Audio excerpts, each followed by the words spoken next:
क्या उत्तर प्रदेश के दोनों डेप्यूटी सीएम भी चुनाव लड़ेंगे? क्या ब्रजेश पाठक और केशव प्रसाद मौर्य को बीजेपी चुनावी मैदान में उतारेगी? लोकसभा चुनाव की तारीखों को लेकर सुगबुगाहट तेज है और चुनाव आयोग किसी भी समय चुनाव की तारीखों का ऐलान कर सकता है। इससे पहले सभी राजनीतिक दल अपनी तैयारियों को अंतिम रूप देने में लगी हुई हैं। भारतीय जनता पार्टी ने 2 मार्च को उत्तर प्रदेश में लोकसभा की 80 में से 51 सीटों पर प्रत्याशी घोषित कर दिए थे। बाकी 29 सीटों में से 2 सीटें गठबंधन में रालोद को दी गई हैं। 2 सीटें अपना दल एस और 1 सीट सुभासपा को दी जाएगी। बाकी 24 सीटों पर भाजपा अपने प्रत्याशी उतारेगी, जिसके लिए मंथन किया जा रहा है। अब ऐसे में चर्चा इस बात की हो रही है कि लोकसभा की महानगर सीट पर भाजपा इस बार किसे उतारेगी। इस पर प्रदेश इकाई की ओर से मंथन भी पूरा हो गया है। अब प्रधानमंत्री नरेंद्र मोदी की उपस्थिति में फाइनल सूची को हरी झंडी दे दी जाएगी। इसमें अभी 1-2 दिन का समय भी लग सकता है।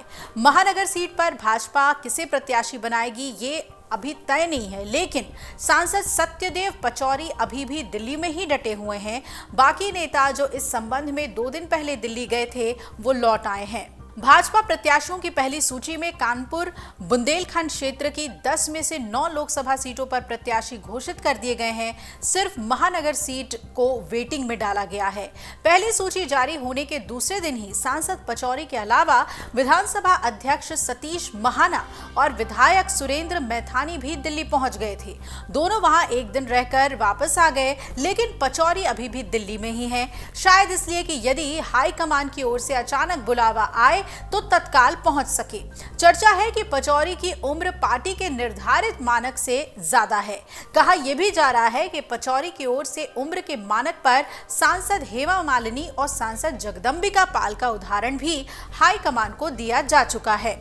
इस बीच कल फिर से चर्चा ये उठने लगी कि भाजपा अपने दोनों डेप्यूटी सीएम केशव प्रसाद मौर्य और ब्रजेश पाठक को इस बार चुनाव लड़ाएगी, क्योंकि प्रयागराज के फूलपुर सीट पर अभी पार्टी ने प्रत्याशी घोषित नहीं किया है। इस वजह से केशव प्रसाद मौर्य का नाम चर्चा में आया है। इसी तरह ब्रजेश पाठक को लेकर कहा जा रहा है कि पार्टी ने उन्नाव और लखनऊ की सीट पर प्रत्याशी पहले ही घोषित कर दिया है। इसलिए अगर भाजपा ब्रजेश पाठक को प्रत्याशी बनाती है तो सिर्फ कानपुर की महानगर सीट ही ऐसी है जहां से उन्हें उतारा जा सकता है। इन सभी संभावनाओं के बीच कुछ और नाम भी महानगर सीट से जोड़े जा रहे हैं। इसमें रमेश अवस्थी, नीतू सिंह और मालिनी अवस्थी का नाम भी शामिल है। जानकारी मिली है कि पार्टी की ओर से प्रत्याशियों के नाम को लेकर कोर कमेटी की बैठक 10 और 11 मार्च के बीच होगी। उसी दौरान प्रत्याशियों की सूची भी जारी कर दी जाएगी। दूसरी सूची में उत्तर प्रदेश की कुछ और सीटों पर उम्मीदवार घोषित किए जाएंगे और इसके अलावा उत्तराखंड और दिल्ली की बची हुई सीटों में, जिसमें के 2 हिमाचल प्रदेश की सभी 4, हरियाणा की 8 सीटों पर उम्मीदवार घोषित किए जाएंगे।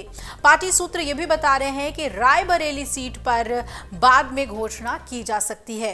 दरअसल उत्तर प्रदेश में 51 सीटों पर प्रत्याशी घोषित होने के बाद अभी कई महत्वपूर्ण सीटें बाकी हैं और सूत्रों की माने तो इनमें से 7 सीटें ऐसी हैं जिन पर प्रत्याशियों के टिकट कटने की सबसे ज्यादा सुगबुगाहट है। इसमें सुल्तानपुर से मेनका गांधी, पीलीभीत से वरुण गांधी, कैसरगंज के सांसद ब्रिजभूषण शरण सिंह, बदायूं की सांसद संघमित्रा मौर्य, गाजियाबाद से सांसद doctor general VK Singh, Prayagraj की सांसद रीता बहुगुणा जोशी और बलिया के सांसद वीरेंद्र सिंह मस्त का नाम भी शामिल है।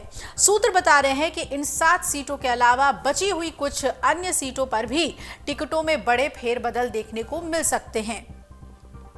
सूत्रों के मुताबिक जिन 7 सीटों पर टिकट बदलने की चर्चा हो रही है, उनमें कई नेता या तो विवादित रहे हैं या फिर वो सियासी संन्यास लेने जा रहे हैं। भाजपा ने पहले चरण में सिर्फ उत्तर प्रदेश के ही प्रत्याशियों के टिकट नहीं काटे थे, सभी 47 सीटों पर पुराने प्रत्याशियों को ही रिपीट किया था, जबकि 4 हारी हुई सीटों पर नए प्रत्याशी दिए थे।